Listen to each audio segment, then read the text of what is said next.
I was a little bewildered during Pokemon's 25th anniversary stream, where they showed off a number of games in the Pokemon series, even giving the spotlight to games like Pokemon Dash and this stick thing that, did anyone have this? This thing looks phallic. 2 games in Pokemon's lifespan that were absent during the stream. Not even honorable mentions giving to these 2 games. And maybe it's because they weren't developed by Game Freak and they were actually developed by Genius Sonority, but these 2 games being Pokemon Colosseum and Pokemon XD Gale of Darkness. What does the XD mean, you ask? Well, for some reason it means extra dimension. What does it have to do with the game? I have no idea. Pokemon Colosseum being the first in the series of games that was well received enough to receive a sequel in 2005. These games were their attempt at making 3D Pokemon games, but for the console, instead of the handheld games. Seeing Pokemon in 3D was always a highly requested thing at the time, because 3D models weren't capable on portable hardware for a long period of time. The same type of games couldn't release in today's market because now technology has finally caught up to portable gaming, and you can have 3D models in main series Pokemon games. The purpose of these games, Pokemon XD, Colosseum, Stadium, don't really exist in the same way as they used to back in the day. Times were a lot different back then. And during an interview with Reggie Fils-Aimé around 2005, he stated Pokemon XD wasn't going to be a sequel to Colosseum, and stated the games would be more similar to the handhelds. He ended up either being wrong in general or being confused because later in a Coro magazine in Famitsu, they actually revealed that Pokemon XD was going to be a sequel to Colosseum, and continue the story 5 years later. Pokemon Colosseum was an original game at the time because it mainly had a completely different story from the handheld games. Instead of beating gym leaders and becoming the champion, you had to catch shadow Pokemon from a corrupt agency of thugs and then purify them so that you can effectively use them in battle like standard Pokemon. When a Pokemon is a shadow Pokemon, they only have access to using a one move, being Shadow Rush, and they will need to be called on sometimes in battle when they get into hyper mode, which can be really tedious but very rewarding when you finally purify the Pokemon. Also, only having one Shadow Pokemon move for every Shadow Pokemon in the game was really redundant, because this was later fixed in the sequel game. Purifying Pokemon was a lot easier in XD compared to it was in Colosseum. Instead of doing kid stuff like beating trainers, going town to town, this time you're dealing with a criminal syndicate team, and the story was a little bit more mature and interesting than your average Pokemon game. In fact, spoiler alert, the main evil bad guy in Colosseum is actually a really nice mayor character that you meet at the beginning of the game. There's a lot of plot twists in this game, by the way. I didn't really see it coming as a kid, but I did make a 40-minute retrospective on Pokemon Colosseum, so if you are interested in watching that, then I recommend it for sure. But basically, no, Pokemon Colosseum, you play as a cool, edgy character, while on the handhelds, you play as the little baby Goo Goo Gaga characters that go to every gym and get gym badges. JK, I love the Bane series Pokemon games. So anyways, let's talk about the sequel's development, Pokemon XD Gale of Darkness. The mascot of the game, Shadow Lugia, was actually first designed by James Turner, and this Pokemon is the main legendary in this game, most likely done to parallel Ho-Oh's inclusion in Pokemon Colosseum. If you were crazy enough to beat 100 trainers on Mount Battle, you would get a Ho-Oh. Now in Pokemon XD Gale of Darkness, you get a Lugia. XD was created to fix the optimization issues that plagued the original Colosseum game, meaning goal number 1 was clearly to make everything like purifying shadow Pokemon much more easier than it was before. Also, the character models in general look leagues better than what they were in Colosseum. It's almost hard to go back to playing the original game because, like, ew. Pokemon Colosseum was originally criticized at the time for excluding battle mechanics like catching wild Pokemon and the lack of general diversity than Pokemon that you could catch. So in XD, they decided to include much more shadow Pokemon and even have small sections of the game where you could bait wild Pokemon and catch them. They really didn't have the wild Pokemon in the game. You don't really need to even encounter them, but if you want to handle them, if you want to, bait the wild Pokemon, it's there if you really want it, I guess. It's not required though. I personally sometimes don't place baits in my playthroughs because I don't want to get notifications all the time when I'm playing the game that there's a Pokemon consuming my bait. I don't care, I'm in a secret bait! You start the game on a much lower level scale than the previous game. Previously, you started with a level 25 and level 26 Espeon and Umbreon, but now this time you have a level 10 Eevee, and you get to choose how you want to evolve it later on. Debugging the game, they actually figured out that the original starter Pokemon for the game was actually going to be a Jolteon and a Vaporeon. But honestly, both of these Pokemon on one team really early in the game is kind of busted in my opinion, and I'm glad they changed that. Like, Umbreon and Espeon are literally Pokemon that are foils of each other. One is the stronger special attacker and one is the slower tanky Pokemon, but Vaporeon and Jolteon are both really strong special attackers with great type synergy, so it would have been really broken having these Pokemon on the same team so early. So this time you can just choose whatever starter you want, even Flareon I guess if you're really into Flareon. Who chooses Flareon though, let's be real. Instead of playing an edgy anti-hero, this time you play as a kid named Michael, and his family which specializes in purifying shadow Pokemon. His main goal is to pretty much take down Cypher's plans and defeat the admins in the game. The game takes place 5 years from the events of Colosseum, and the Ore region has expanded and now there's more areas that you can explore. Certain areas are previously a lot more nasty and grungy looking, now look really fresh and have a nice decent coat of paint, and the graphics really help this game this time around because previously in Colosseum some areas would look really disgusting.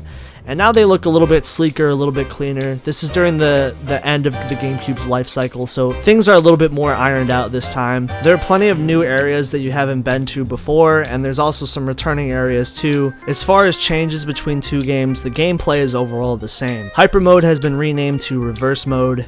No idea why they changed that, but that's just how it is. Shadow Rush no longer causes recoil damage, but it's a little bit weaker, so that means you actually can't accidentally kill your Pokemon anymore by using the move. And actually the biggest change is the Shadow Pokemon system is now a lot more developed than it previously was. Now Shadow Pokemon can carry more than one Shadow type move, which is actually pretty incredible how much of a difference this makes in terms of the usage of these Pokemon. Shadow Pokemon moves are now not very effective to other Shadow Pokemon, which means it's going to be more useful to actually use them in boss fights and so on. You can actually use them to take hits from other people's Shadow Pokemon, so it can actually make them pretty useful. The later you go in the game, the more difficult the bosses will be, and they'll actually have some of the hardest hitting Shadow type moves in the game. Some act really crazy in battle, so you have to really prepare for these moves and know what your opponent has, or else you might lose the chance of actually catching some of these Pokemon. This stupid Snorlax. Also, one of the biggest changes now is trainers can now have multiple Shadow Pokemon on their team, which was previously only supposed to be one Shadow Pokemon on every enemy trainer's team, but now trainers can now have up to 6 Shadow Pokemon on their team when you reach the final boss. That's the highest it reaches in the game, but it's a lot crazier to have to deal with catching all these Pokemon now, because some trainers, even regular trainers, will have 3 or 4 Shadow Pokemon. Pokemon Colosseum was plagued with steep level curves that would come out of nowhere if you didn't prepare for them, but at least you had the way of dealing with only one Shadow Pokemon per battle. Now if you're trying to 100% the game like I normally do, you have to catch more Pokemon per battle. In Colosseum there was only 48 different Pokemon that you had to catch, now there's upwards to 83 Shadow Pokemon in this game, which does allow for more team diversity, but overall it's going to make battles a lot longer and way harder if you're trying to 100% the game. Although if you do accidentally take out a Shadow Pokemon, it nearly isn't as make or break, considering now there's plenty more rematch encounters that you can face in the game, and there's certain trainers that will actually carry past Shadow Pokemon that you failed to catch. The Pokemon in Pokemon Colosseum were mostly from Generation 2, mainly because Ruby and Sapphire had a general lack of these Pokemon. Now in XD, mainly the Pokemon consist of Generation 1 and Generation 3 Pokemon. Thankfully, the Purify system is much easier this time around. Now you can do it via your PC through a Purification system, and you no longer have to go to a tree and bring all your Shadow Pokemon with you to this stupid cutscene that takes forever. The process is more streamlined, but it's still pretty complicated. If you want to purify Shadow Lugia, you're probably going to need to understand the Purification system to purify all the Pokemon in the game. The system changes based on how many Pokemon are in it, and their types, and so on and so forth. It's a pretty complicated process, but the basics you need to understand is the more Pokemon that you purify, the easier the system is to use. and you want to make sure that you put in Pokemon in the systems where the types complement each other, and it's really complicated. I could spend an entire video just talking about the Purification system, but just know it's there, and definitely know it's better than Pokemon Colosseum's lack of any system at all. Quick aside, the music in this game is actually fantastic, I must say. It feels like there's a grand symphony being performed in the background. Even battles feel like the universe of all Shadow Pokemon is just riding on your back. People talk about how good the main series Pokemon game music is, but the music in this game specifically is severely underrated. The bosses in Pokemon Colosseum were pretty difficult, and the difficulty is pretty much the same in XD. The large level spikes are thankfully non-existent, and the first boss fight is actually one of the easier ones in the game. Two of her Pokemon carry Attract, and she has a Roselia that carries Leech Seed, so her main goal is going to be zapping away the HP that you have while making you unable to attack. Even though I would say this is the easier boss fight in the game, she still has a Shadow Delcatty that is a pretty decent Pokemon, considering the first Shadow Pokemon you face that is actually fully evolved, making it actually a decent threat at this point in the game. It's not too difficult, but you might have to prepare for it. It should be noted that there's actually quite a few characters that return from the previous game, Mirror B being an example with Trudy and Folly. If you played Colosseum, these characters should look familiar immediately.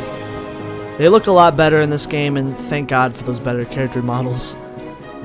This time, Mirror B isn't working for Cypher. Most likely he's just here because he was a fan favorite character in the previous game. Now he's just wandering around with his followers, and Mirror B is actually one of the trainers in the game where you can actually refight him, and he'll sometimes carry a Shadow Pokemon that you missed. Another thing that I generally like in this game is actually the character Zook. Now, Zook is not a well-written character in any way, shape, or form, but I just like how Zook is basically just used for character development, and he's the main character's rival, you could say, in this game, but like with a twist. He runs into your sister and basically threatens to beat you and her sister up. And I mean, this dude is a grown man and he's threatening to hurt children. Like, what a huge shissy. Then you see his Shadow Zangoose and you're like, oh god, we're definitely screwed. And then this mysterious blue-haired guy shows up with a level 44 Alakazam and then just... Now at this point you only have an Eevee on your team, so we really would have gotten destroyed by his Zangoose. But fast forward to much later in the game, you can actually finally catch his Shadow as Zangoose and fight the rest of his team. Zook would be the similar rival trope that would be in previous Pokemon games, but this time he's actually just a huge piece of... Previously a character you couldn't face off earlier, now you can finally beat this guy. The next major boss in the game being Snaddle.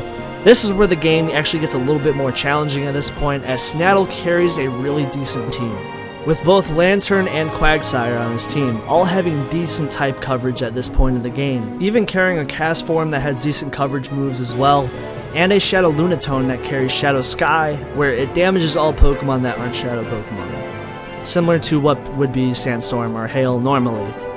His team is actually pretty solid in general, so I remember when I was younger really struggling in this fight because I definitely didn't come prepared. Fast forward to later fights in the game. This boss comes much later in the game. The strategy he uses is a classic Earthquake plus Protect coverage move that was a strategy also used by Daykim in Pokemon Colosseum.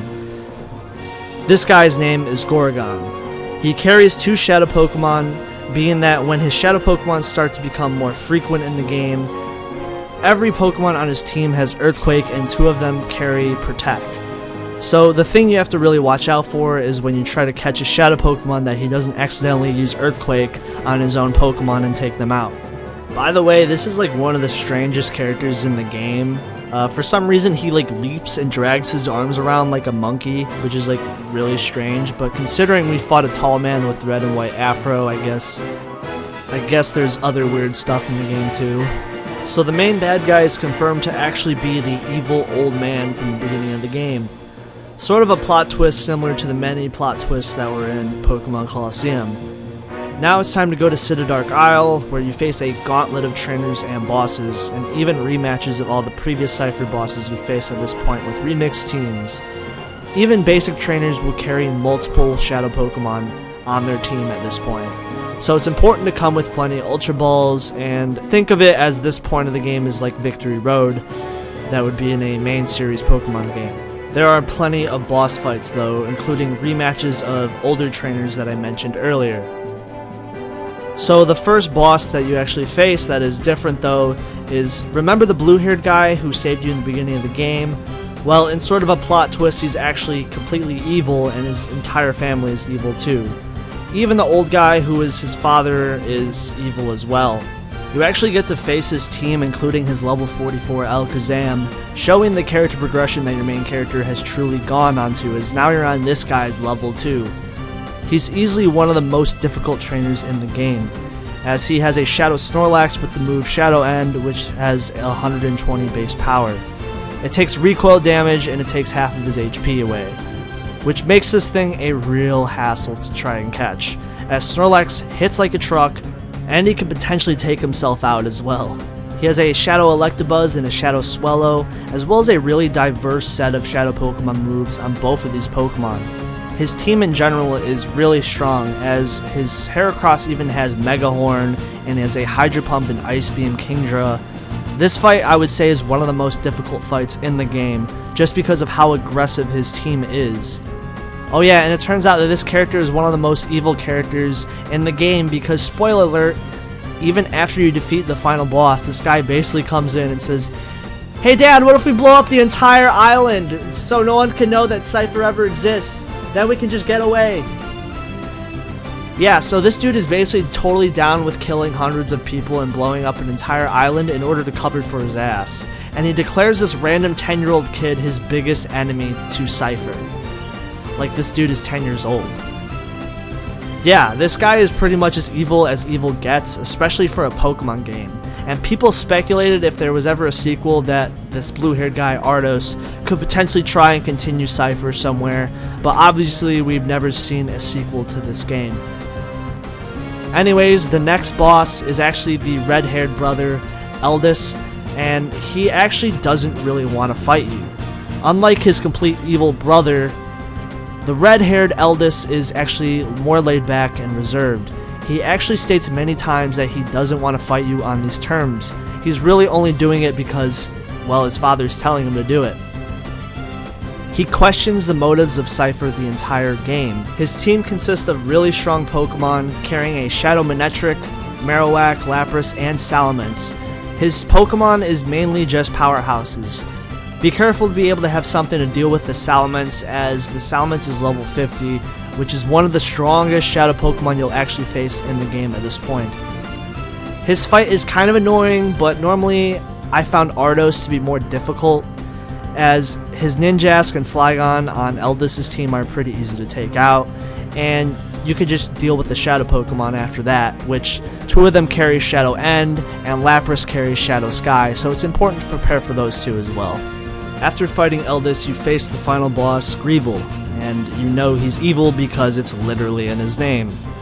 In early drafts of the script for Pokemon XD Gale of Darkness, the major villain was actually going to be Wes, the original protagonist from Pokemon Colosseum, which honestly would have been an interesting twist. I'm not sure how people would have felt about that, but it's definitely an interesting thing to note that they were actually thinking about bringing back the character Wes and making him into a tragic villain.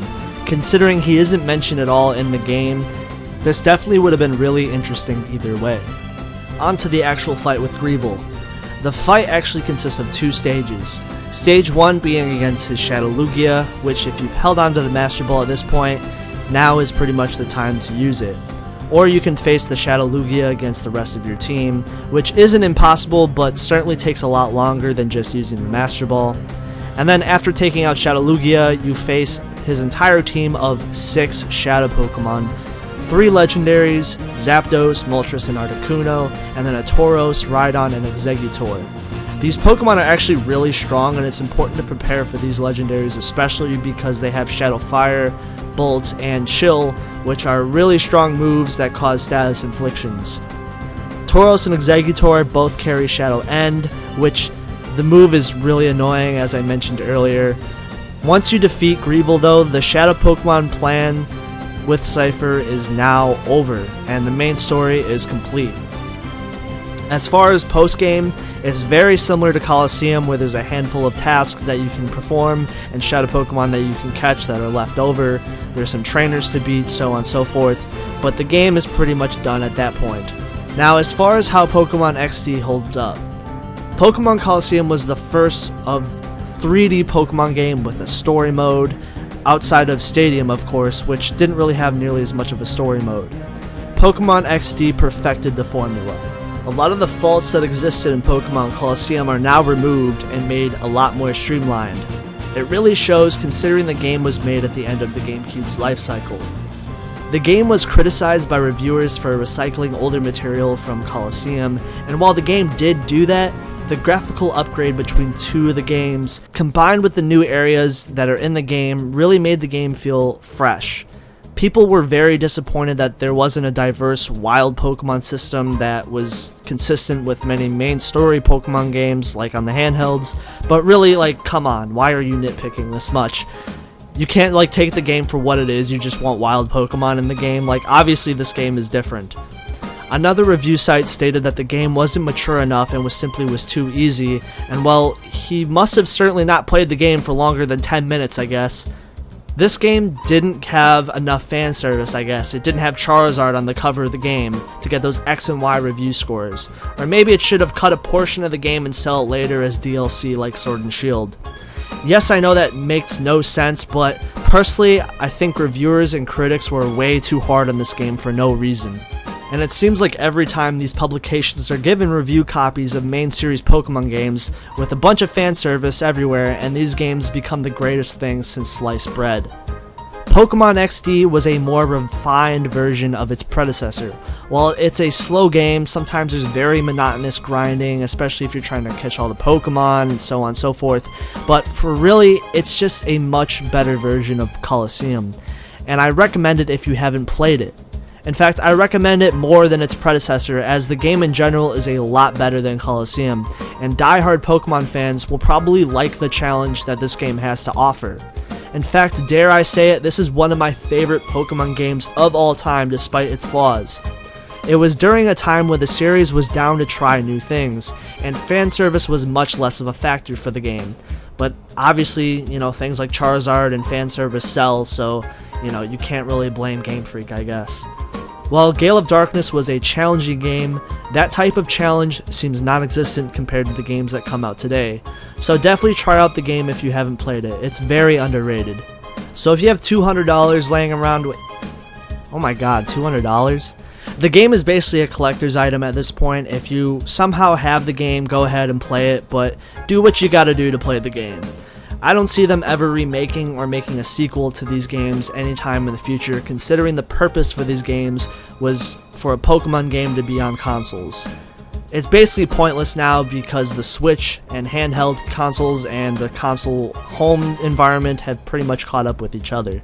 The gap between the two in technology is definitely a lot smaller than it's ever been before. People have wanted sequels to the Ori region games for years. People imagine games focusing on Generation 4 to Generation 8 Pokemon. Hell, when Pokemon Battle Revolution came out, I originally thought the game was a sequel to Pokemon XD, but the game ended up being more close to Stadium and Stadium 2, which was kind of disappointing for 10-year-old me. I personally would have loved a sequel closing out the games as a trilogy, but considering the series has moved on without really recognizing these games, and the purpose of these sequels existing has become less and less of a factor as the years have gone by. So that's the video for you guys. I definitely recommend Pokemon XD if you've never played it before, or maybe you never had the chance to play it back in the day. It's a really slow game, and there's a lot of points where you're going to be grinding, and there's a lot of gauntlets of trainers.